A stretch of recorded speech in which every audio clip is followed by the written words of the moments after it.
$1 million, the next marking the spot where it lays, and I'm a pillager all over the place, and you gotta win. He goes ahead and just blows you away, and if you don't understand the change, this is committed to excellence, the pride and the poison of pirate's way. Ladies and gentlemen, the Raider way. And if you don't understand which side that I'm on your best. Wow, dude. Wow. Sharp. We're back.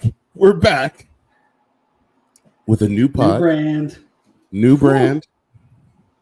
I'm not even running point anymore. Like, I'm Duston. What's good? Welcome to your podcast. Right? Long time coming, you know. It's taken quite a while to get here. But glad to be here. Glad to have you here. How's everything going? Man, glad to be here. Let's just, everybody who doesn't know Dustin, this is Dustin. Dustin, you're simulcasting this on your channel as well, right? I do believe so, yeah. Upper right-hand corner. Yeah. Salute Raider Nation.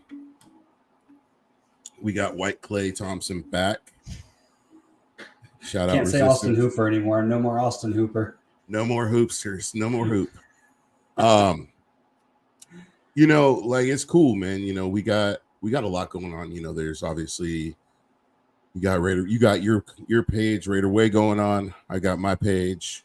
We then also have Black Shield Media.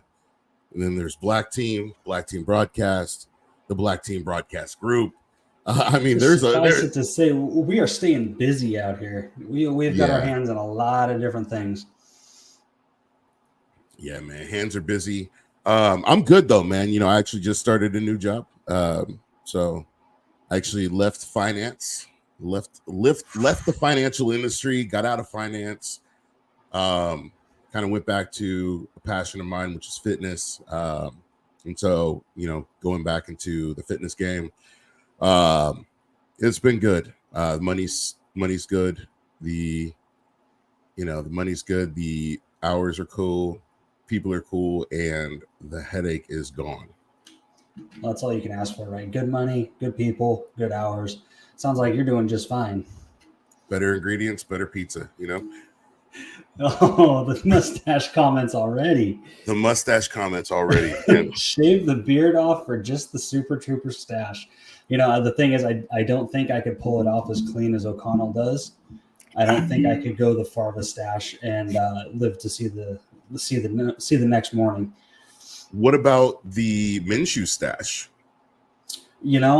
If it was a little thicker on the sides, I could go there. But once I get rid of this midsection here, it's all over. It's like 6 hairs on either side. So you're saying you want your mustache like I like my women, thicker on the sides? Ooh. It's at the _Kenny King Jr. on Instagram. Make sure you follow me. Oh man. So who all we got in chat here? Who we got rolling in the comments? We got El Capitan Refucho. We got M Raider. We got the homie Egalitarian. We got Raiders Resistance. Shout out to my boy Lou. Can't forget Ivan Drago. And of course, can't forget Raiders Resistance, part of the Vegas Sports Today network. You're part of that crew too, right? The Vegas Sports Today. Yeah. Occasionally I'll drop something out there and they'll pop it up for me. But just kind of whenever I see something that they like and they like what I got, and they'll put it up. So yeah. At Santiago, mental health from the workplace is essential. I'm telling you this. A lot of you guys know, I was on disability for the past year because of mental health. I needed a break. I was just stressed out from work. I couldn't do it anymore. And that's what ultimately made me change my decision to leave finance. Because I had applied for some jobs. I actually interviewed with a bank yesterday, and the money was good, but I was like, nah, like I would rather be here. And it's funny because some of the people are like, man, we got to deal with this. I'm like, dude, that's nothing, So I'm feeling good. One Nation Famware. Shout out Just Win Johnny. My guy has been putting out some fire content, putting out some fire stuff for the past, I don't know, decade or more. But yeah, he says, I understand the corporate headache. Left the NYC office as a designer. Yep, burned him out. He was working for the NFL. So that's why Justin and Johnny, One Nation fan, his designs are so good. Well, let's face it, working for the NFL in any capacity would burn you out right quick. Yeah. My emails would get me fired. Do we need to go back there again? Do we need another firing from the Raider Nation for emails? You know what? I think we're good right now where we're at with Raider Nation. I think the Raiders are in good hands. Excellent. From the top to the bottom. I mean, Sandra Douglas Morgan is nails. I've had the opportunity to meet her. She's nothing but class. She gets it. She has a sports background. She's intelligent. She's beautiful. So she's got everything. Mark has been doing a hell of a job, running this team. We heard on Hondo's podcast, Amy Trask was talking about how, she basically talked Al out of running the team so Mark could run it. And, Mark's doing a good job. Like everybody's mad about the move, but I think people are getting over that now. But Mark's doing a good job. I mean, look, he tripled the team's worth. And that in itself is something that needs to be commended, because that was not going to happen in Oakland. Let's face it. No. Amy said on Hondo's podcast, every year she was scraping for credit. Like the team wasn't even running on actual cash flow; it was running on credit. So days in Oakland were kind of numbered. And that's without all the drama with the A's and all that stuff. So. Won't even go into all that because they're coming to SAC next year, so there's no more Oakland sports. Man, isn't that what there's the Oakland Roots still? I was going to say there's Oakland Roots. We got the Oakland Roots and we got the Oakland Ballers and the Oakland Soul. Yeah, so but and what I like about the Roots and the Soul and the Ballers is it's organic. It's from Oakland. It's truly rooted in Oakland. Mm-hmm. I think you look at the Raiders, obviously born in Oakland, will always be in my opinion, the Oakland Raiders, even though I have an LA hat on. But those always gonna let's see, where is it? Always gonna rep that. Always gonna rep Oakland. Always. But we didn't come here to talk about Oakland. We didn't come here to talk about we did come to talk about how the team is run. And one of the big reasons why this team had a turnaround defensively, especially, is the head coach who was an interim last year, Antonio Pierce. Yeah, no, I think Pierce was definitely the right hire here. From the end of the season until the official announcement, we were pushing the hashtag AP2LV. That took off like I did not expect it to, and I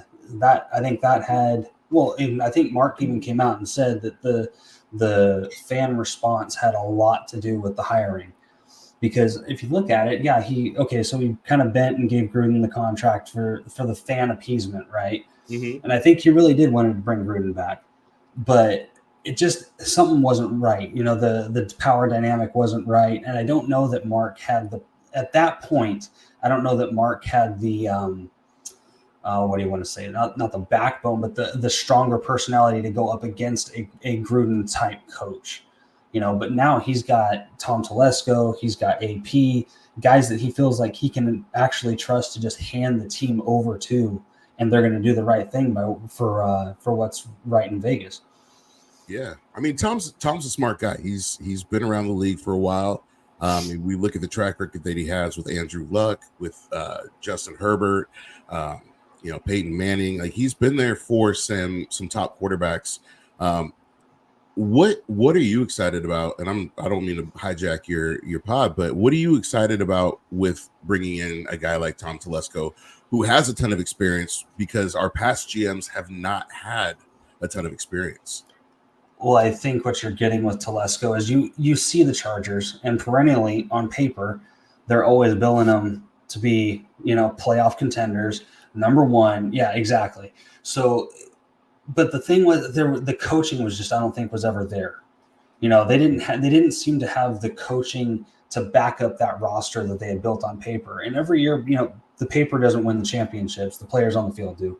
So now that you've got a guy like Telesco building a roster, and I'm assuming he's going to build a lot of the same ways that he did in San Diego and LA. But you've got that motivator coach, right? You've got that player coach that's going to get in there. He's going to push these guys, and they're going to want to play for him. One of the biggest things that a lot of people were knocking Telesco for was the salary cap situation, which actually, wasn't even in control of that. It was actually Spanos' grandson that was in charge of that. Yeah, Telesco had final say, had final sign off, but for an ownership group like the Spanoses, who have their hand on every single button in the building, you have to sign off. There's no, yeah, this is your job. Okay, you take care of it. No, they basically put it in front of him and said, here, sign this. Mm-hmm. So I don't have any issue with what he's done as far as salary cap, because have we really seen something that Tom Telesco has put together on his own? Yeah, I agree with you there. We look at the teams that he's put together. He's put together some pretty solid defenses. He's done a great job of drafting. Look at all the quote unquote stars that they've drafted over there. You got Joey Bosa, who at one point was one of the best defensive linemen in the league. They drafted Denzel Perryman. They drafted Justin Herbert. They drafted Derwin James, Nasir Adderley, Keenan Allen. Like, there's been a lot of talent that has come out of that. But I think you're right. It has been coaching. You bring in a guy like Brandon Staley, who's just dude doesn't get it. What was going on there? Let's call a timeout when we could tie and go to the playoffs. Yeah, blowing a 28-point lead. It's like, come on, man. Like how do you do this? How? And so it still boggles my mind. I don't understand it. And then you look at the Raiders coaching staff with AP and what he's done. He's brought in former head coaches. He's brought in former high-ranking assistants. He's brought in former players. So there's this feeling in the Raiders organization, in the Raiders locker room, that look, we're around guys that get it. John Gruden was a great football mind, but he wasn't a player at that level. He wasn't one of the guys. Yeah, yes, he won a Super Bowl. Yes, he did. Josh McDaniels, yes, he did win a Super Bowl. But they can't relate on the same level that an Antonio Pierce can. Antonio Pierce can relate with a Max Crosby. He can relate with an Aiden O'Connell. He can relate with all these different guys because he's been there and he's been through the grind. It's different when you're a coach. It's different when you're a teacher than when you're the player or you're the student, right? Mm-hmm. So, yeah. Go ahead. Oh, I was going to say, and with all that being said, I think they're in a really good spot. I feel the best about them that I've felt in quite some time. It's just there's a certain energy that you can, even though we're all not there in person, you can feel it through the social media. You can feel it through the speeches. There's just Max is as dialed as I've ever seen him, and that's saying something because the dude's always been turned up to 11. So I'm kind of afraid to watch him turn it up even past that. But at the same time, I'm like, yeah, let's do it. Like, let's get the crazy eyes going and let's get after these quarterbacks. Max, I'm gonna tell you right now, Max has a chip on his shoulder. Mm-hmm. Max should have won. Max should have won Defensive Player of the Year last year. We all know it. Max should have won Rookie of the Year when he was a rookie. Max, is finally starting to get the respect that he deserves around from the media. You're seeing Max getting a lot of that respect now because, shit. When Max came into the league, Baldy was the first one that was all over it. Mm-hmm. And now everybody is starting to see what Baldy saw, what we saw, because Max he's just different. You can't describe his effort. It's more than maximum effort. Before we get into that, we got a question here from M Raider, and I just really want to touch on it. What's y'all's thoughts on the new kickoff rules? It's going to change a lot of things around the league. Been studying a lot lately. Yeah, man. Yeah, it's going to be a trip because you're you're actually going to see the return of the return man, right? The guys that are on the roster specifically to return the football on kickoffs, and it's going to be really exciting because we've got some fast dudes on the team right now. Yeah, and what it's crazy that I'm hearing a bunch of teams aren't going to be using their kickers for kickoffs anymore because of the way it's set up. So it's like, okay, so you have a guy on the roster just for field goals, right? So you've got Carlson who can bang them out from 50 plus, and so who takes the kickoff? AJ Cole? Does he just kind of pooch kick it into the 20? Well, what's so I was looking at it. I know the Chiefs they're not using Butker. They're gonna use one of their safeties. Weird. Which makes, if you can kick a football and you can tackle, not everybody's Pat McAfee, Yeah, that's true. not everybody's, ultimately, if Hunter Renfrow was still on the team, he could be that guy because he knows how to kick. And he knocked the block off of that Chargers player 2 years ago. Right? So, Hunter's a triple threat. And the fact that it's crazy he hasn't been signed yet. I honestly still think he ends up with the Saints just because of the familiarity with he who shall not be named.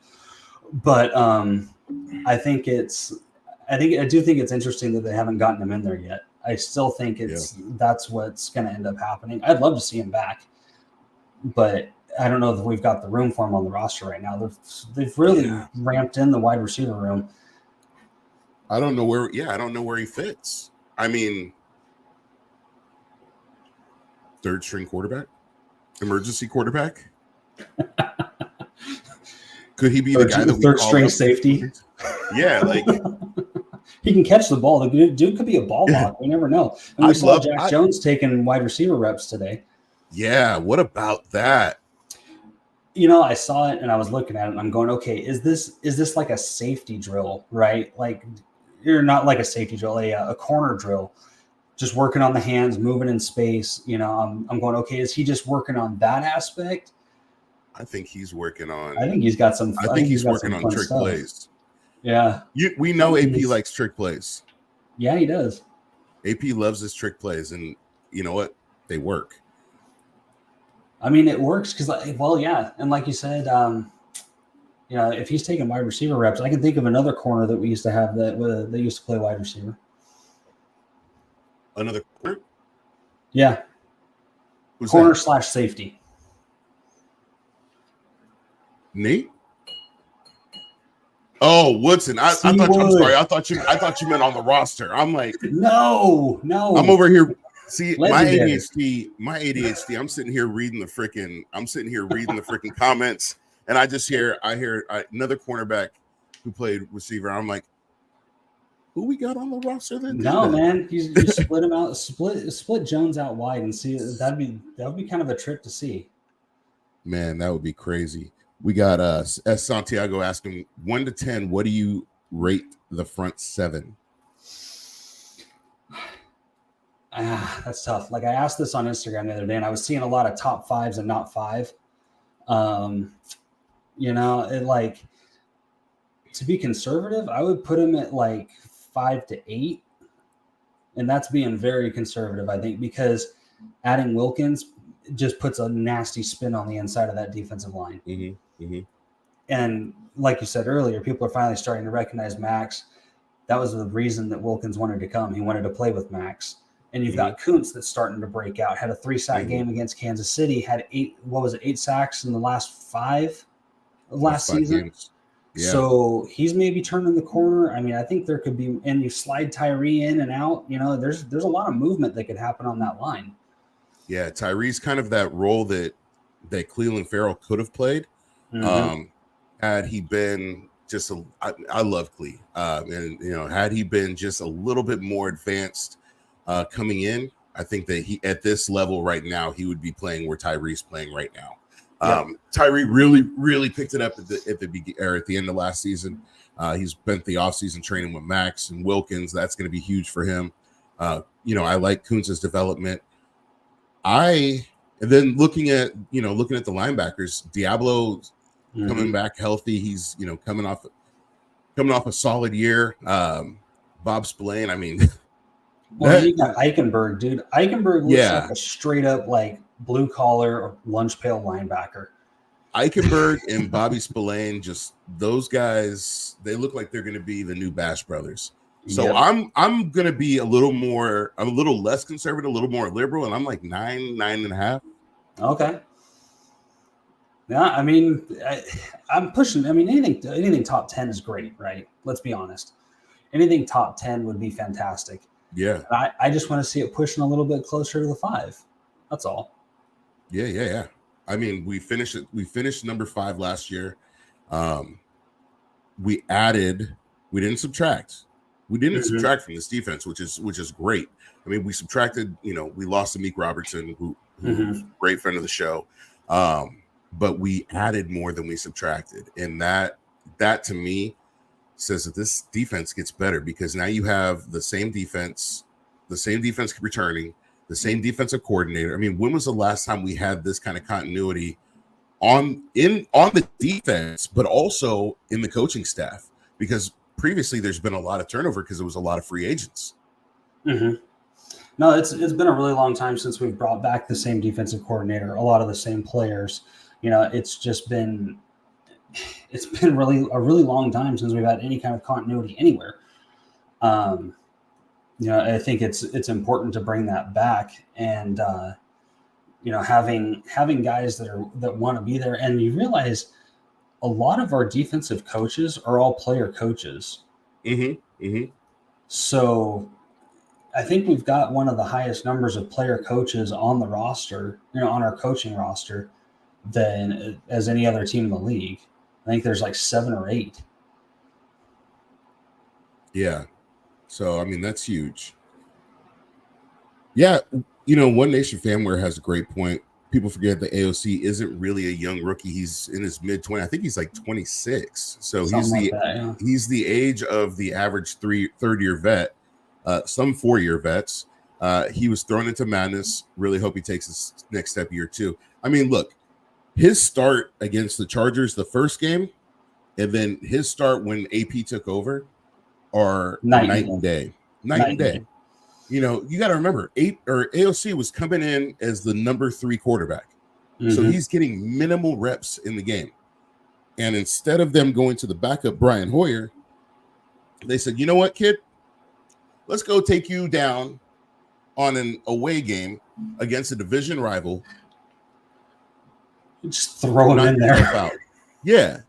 So just threw him in. This guy doesn't have the timing with receivers. He probably doesn't know the whole playbook yet, and you're just going to, hey, I got Khalil Mack and Joey Bosa ready to fucking meet up with you. Like, just tee off.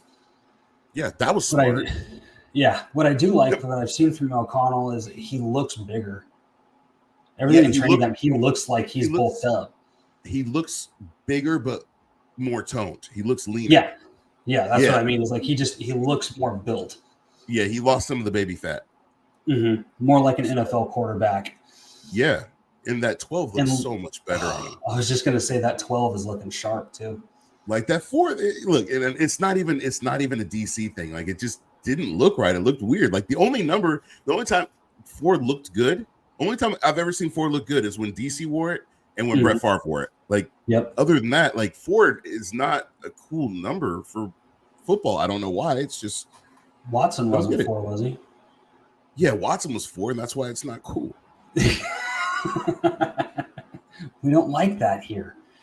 Oh, that's who it is. So Space Beast got chief safety Justin Reed will do kickoffs, has a background in kicking. So okay.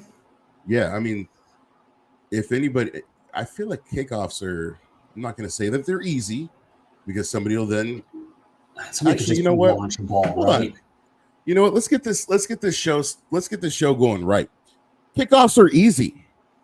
If you guys want to see me do a kickoff, go ahead and drop $20 in the super chat. Do a 20? Do a 20? Do a 20. I'll do a kickoff blindfolded. For 50. Oh, just putting that out there. Rob's gonna have to break out the camera, Mike, you know. Oh, Rob will look forward to coming to fuck with me. Like See, there you go. AOC's 28. AOC's 28, dude. He's ready to roll, dude. To put things into perspective, Derek Carr is what, 32? Yeah. Derek Carr's a 10-year vet. Yeah. Or 11-year vet. Bonkers. Mike, no, I have Machiavelli. Top one. Mike says top one. Mike, my co-host from the Black Team Broadcast, Machiavelli. If you guys aren't following him, get the fuck together and do it. Man puts out some fire content. Solid edits. No, there's no lack on the DL at all. I mean, there's definitely more depth than there's more depth there than people realize. I think there's a lot of guys that can be multiple in different positions. A lot, kind of like our offensive line is getting to be. You know, it's finally nice to have some extra pieces. I would say, you know, some plug and play guys that can just step up. Yeah. And you know what? It's not that it's going to stop him, but it's going to take a little bit off of Max's plate. Mm-hmm. Because Max isn't going to have to, which he still will. He's going to play 98% of the snaps because he's a fucking madman. But it's going to take something off his plate. It's also going to make it easier for him because how do you double team everybody? Yeah, you can't double everyone. You can only have 5 dudes up there plus your tight ends. 2 weeks ago, JT the Brick said Judon was from New England, was on the trade block for cheap. He would be fun to pair with Max Kuntz and Tyree at defensive end. That could get interesting, but would it create a logjam? You've got a lot of talent in that D end room. Yeah, and then it kind of makes a player feel like they're disposable. Well, like I said, you got J-Rob in there too. Yeah, who has flashed. J-Rob has been, and I'm not just saying this because he's Black Shield Media, but he's showing some signs that he gonna be something nice. He looked good against the Vikings.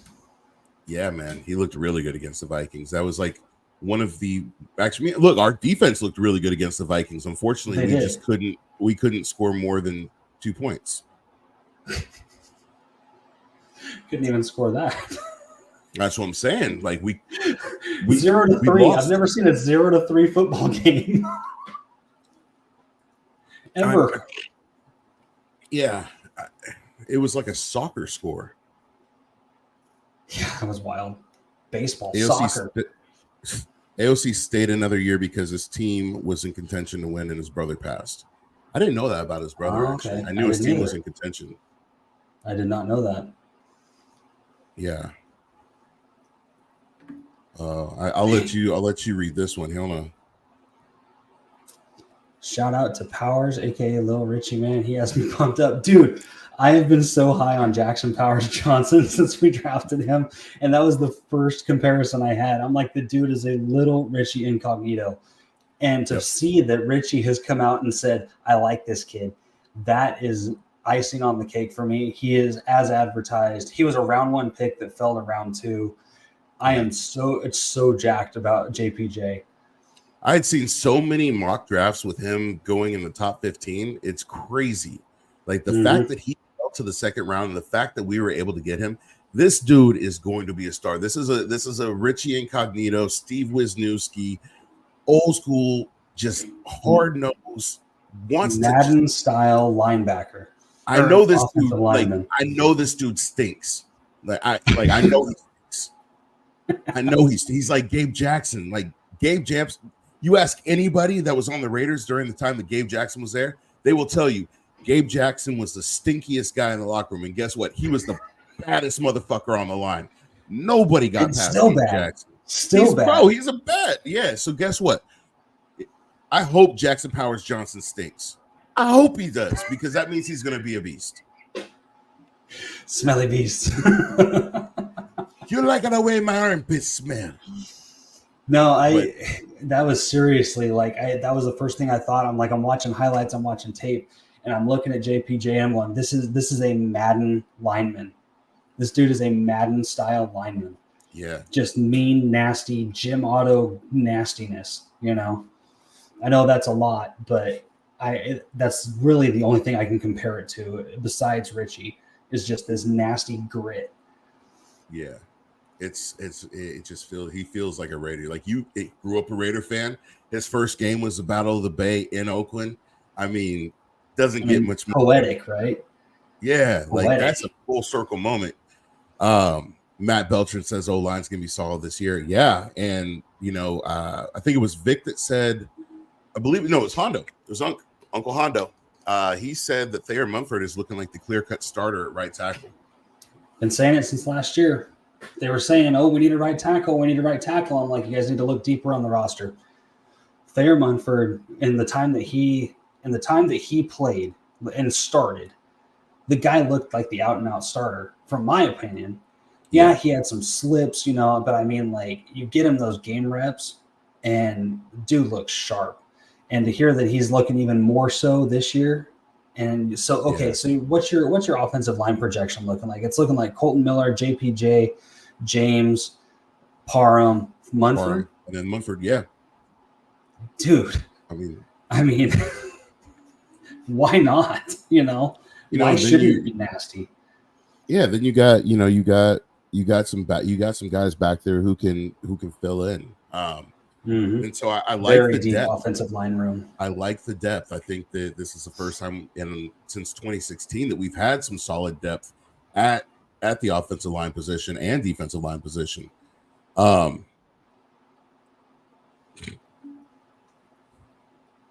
right. Uh-oh. Ivan.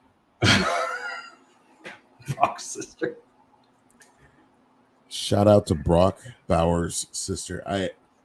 I commented on the Raiders media day post with Brock Bowers, and I said his hairline's already at like year 10. And then somebody commented and said it ain't making it to its second contract. Yeah. And that thing has like 400 likes on it. It's like, dude.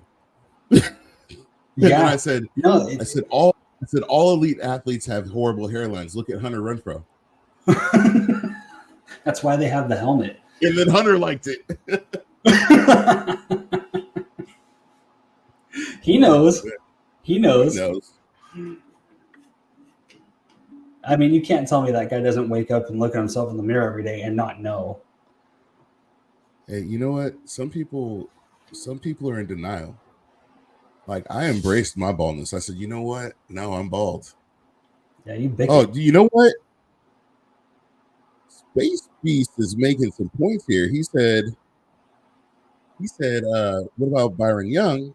Like, there's Byron Young, Nessa Jade Silvera. Like, there is a lot of depth on this squad. Surprise cuts. Who will be the surprise cut this year? That's really tough because I know AP likes Jade Silvera. Let's see. I was just re-listening to a show the other day, and I don't remember. I don't know why, because I think it was because I was driving to the Bay and I had nothing better to do. But wait, you came to the Bay and you didn't hit me up? I did. It was a down and back. Like it wasn't an overnighter. It was a down and back. There was a guy that Young was competing with. Was it Farrell last year that missed a lot of camp at the same time as Young? And we were saying that Young had to come back and make an impression if he wanted to get in over Farrell. Yeah. So I think it's going to come down to whoever can, again, not miss camp and flash the most in camp. And I know that's a really non-committal answer, but that's the best I got at this point. I haven't seen a lot from, OTAs or anything yet because they just started mandatory minicamp. But I would keep an eye on those kind of fringe guys like Jade Silvera, even though he's nasty and he can get it done. Young is a monster on the inside. He's fast as hell. Mm-hmm. But I honestly have no inclination as to who the surprise cut could be. And if you've got one, I'd be really curious to hear it. Surprise cut.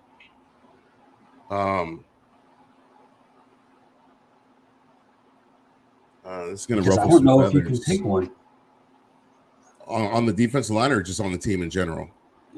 I don't know. I was assuming defensive line.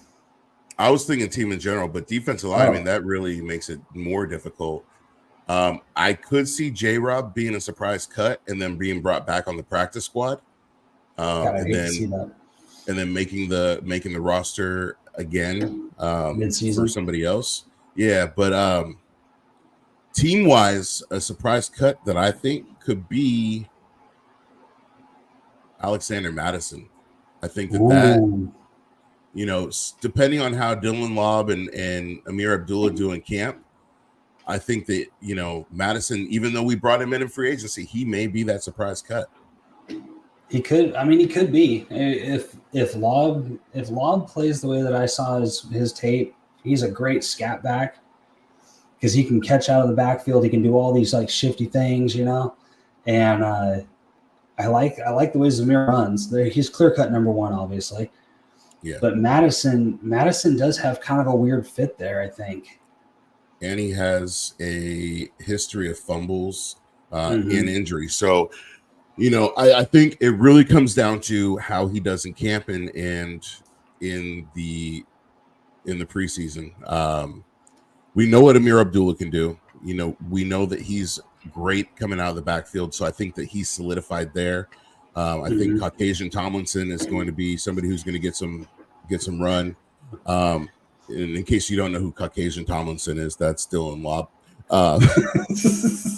And so I think that, you know, that's what it's really going to come down to is, you know, can they beat him up as or can they beat him out as, you know, the number 2 and 3 running backs? Well, and seeing M Raiders comment here's team in general, he's talking about Chris Smith or Nesta. I think you see Nesta go before you do Chris Smith. I think Chris Smith is just he's in a spot where our safety room is pretty deep. The addition of Trey Taylor definitely doesn't really help his case because I think that dude is he's going to be a monster. But then you got my guy Pull him out in there also. I've been stumping for 2.5 seasons, you know. I think Pullman's a lock, honestly. Yeah, he's nipping at Epps' heels. I feel like he has been since last season. He could be the heir apparent. I would not be upset with that at all because in his limited time he's flashed, in my opinion. Yeah. And especially I think it was last season he got like 88 snaps or something like that. No, it was the season before, 88 snaps. And the dude was playing with his hair on fire, and that's a lot of hair to be on fire. Guyton and Gallup as surprise cuts. I can see Gallup. I don't know if that would be that surprising to me. I think Trey Tucker has a huge season. I think so. You get that timing down with AOC.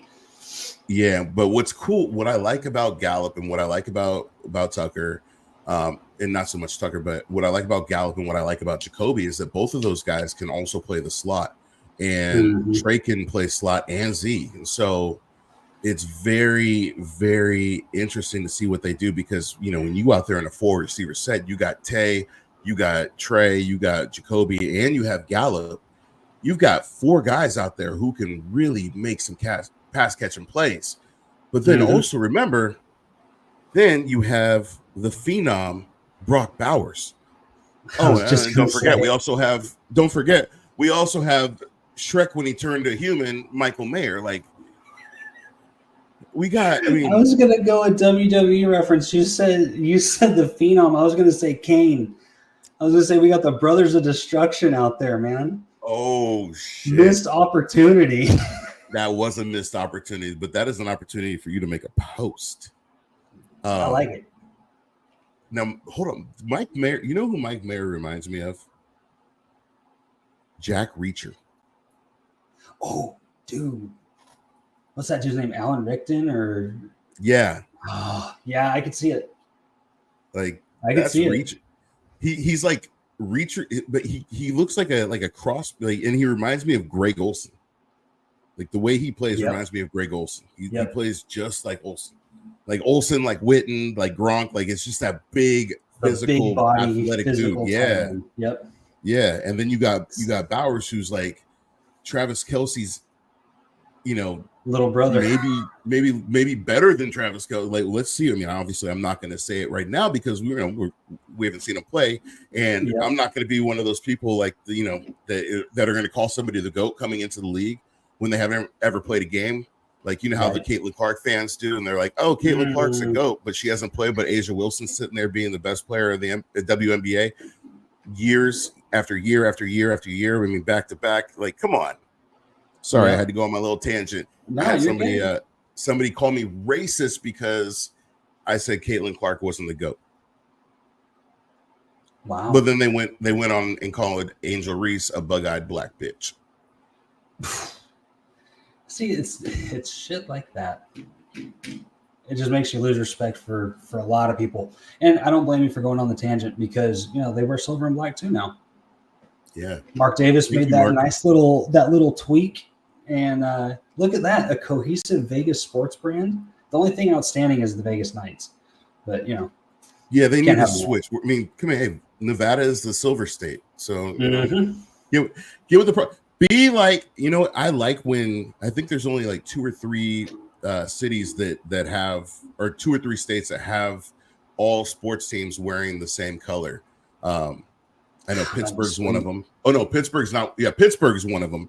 Pennsylvania's not, or Philly's not. Right. Pittsburgh's one. I'm trying to think. There's like 2 more. I can't think of them off the top of my head, but I think it would be cool. Every team in Vegas is all silver and black. I would love to see even just the Knights come out with an alternate in silver and black. I think that would be kind of dope. Silver State jersey.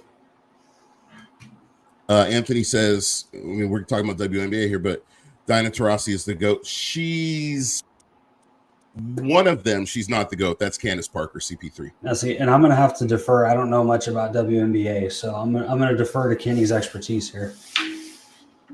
Yeah. One Nation fanwear. Man, they're still on the mustache. Dude, they really do.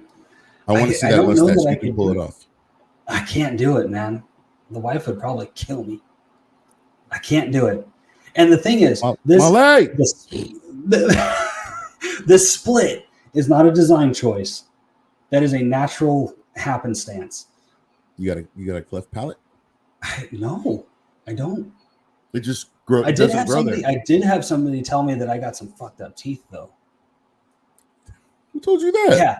It was on a post somewhere. Somebody like, leave it to Raiders fans to have fucked up teeth. And I was like, damn, dude, I even had braces. Like,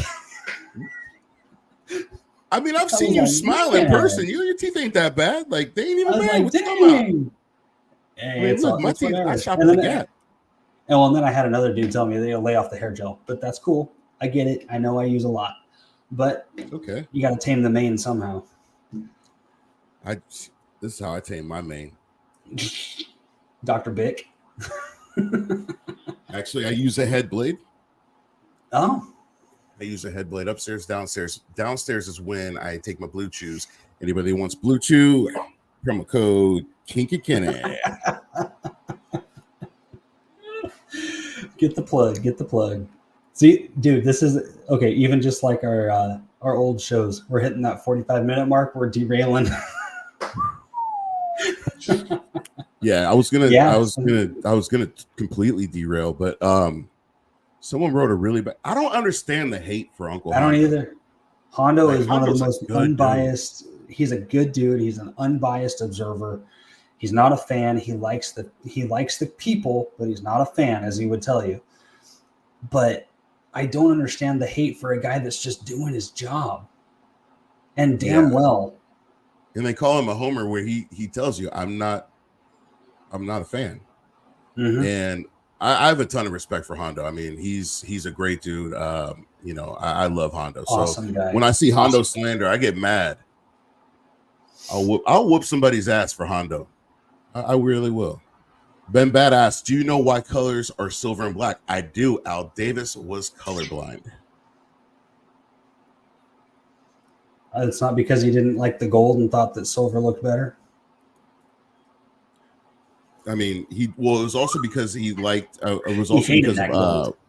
No, it was also because of West Point. So he wanted to. He admired the military very much, and so He wanted the colors like that because of West Point and the prestige that they had.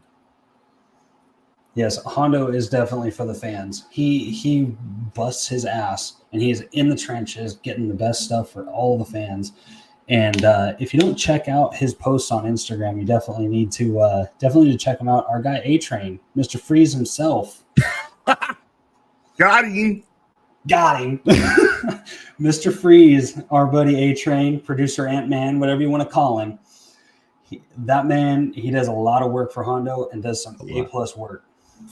Yeah. So definitely check him out. Hondo's not one of those clickbaity link in bio kind of guys, but you do have to click the link in his story to read the full article. Yeah. But and it doesn't cost you anything. How you read it. Yeah, that's how you read an article. It's free. It's free. Yeah. Read it. Doesn't cost you to anything. read. Click the link, read the article. Let the man make his money. If you could read a page of the Harry Potter book. No, I'm just kidding. Oh, man. I didn't know about this. Al did a test with the owner of the Cowboys in their stadium, watched the guys on the monitor. Al liked how the colors popped off the screen. Dallas went with silver and blue. I mean, smart. Al and Jerry were both very good friends. Yeah.